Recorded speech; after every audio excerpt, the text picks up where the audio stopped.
sua atenção para a notícia importante: o corpo do brasileiro Michel Nizenbaum, que tinha sido levado como refém pelo grupo terrorista Hamas, lá naqueles ataques do dia 7 de outubro, foi recuperado pelo exército de Israel. A informação foi confirmada há instantes. Além dele, os militares confirmaram ter encontrado outros 2 corpos na faixa de Gaza.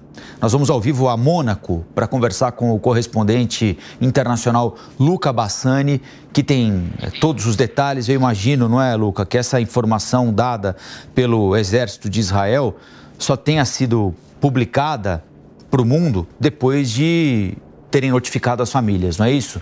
Boa tarde para você por aí. É isso mesmo, Rafael. Bom dia a você, a todos que nos acompanham. Nós sabíamos desde o princípio da guerra entre Israel e Hamas que um brasileiro estava entre os sequestrados pelo grupo terrorista. Michel Nizenbaum foi então confirmado pelo Itamaraty naquele momento, e hoje as autoridades israelenses, através do Instituto Nacional Forense do país, confirmou que recuperou o corpo de Michel Nizenbaum, ele que era brasileiro e israelense, de 59 anos e que tinha sido levado de fato pelo Hamas naquele dia 7 de outubro. Ele vivia na cidade de Sderot, que fica muito próximo da fronteira com a faixa de Gaza, e a última vez que foi contactado foi mesmo naquele dia 7 de outubro, quando se dirigia a uma base militar para ir buscar a sua neta. Desde então, o exército de Israel e outros governantes não receberam mais informações até o dia de hoje, quando houve a confirmação da morte dele e de mais 2 pessoas, um franco-mexicano, um cidadão do México e da França, e também um outro israelense. Cada um deles, um com 42, outro com 32 anos. Inclusive o presidente francês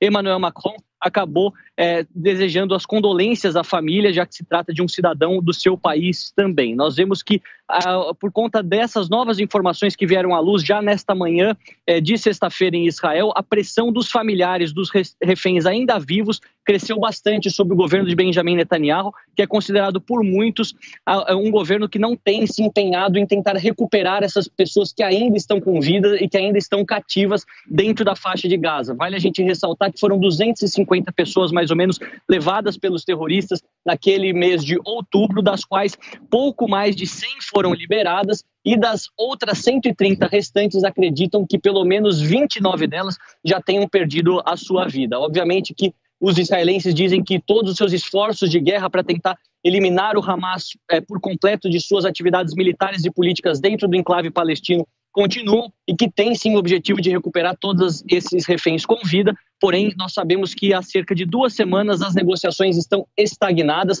seja no Catar, seja no Egito, e não há nenhum tipo de esforço concreto para que essas pessoas possam retornar às suas casas. Inclusive, nós da Jovem Pan News já questionamos o Itamaraty, já pedimos informações sobre a confirmação da morte de Michel Nizenbaum e até agora não tivemos resposta, mas com certeza ao longo desse dia, por se tratar de uma notícia tão importante de um cidadão brasileiro, nós receberemos informações e atualizações sobre isso e viremos nas outras edições aqui da programação da Jovem Pan News.